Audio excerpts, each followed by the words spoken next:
Hi guys, today we will talk about how to fix or how to solve the problem of auto close Bumble app on Bumble app.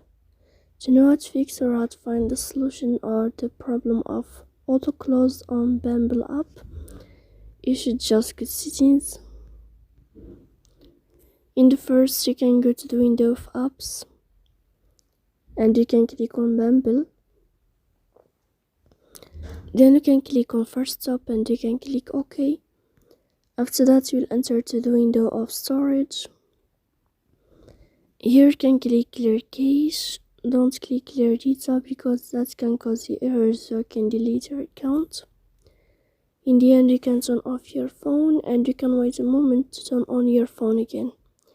So please don't forget to support us by like and subscribe. See you next time in another video and thank you for watching.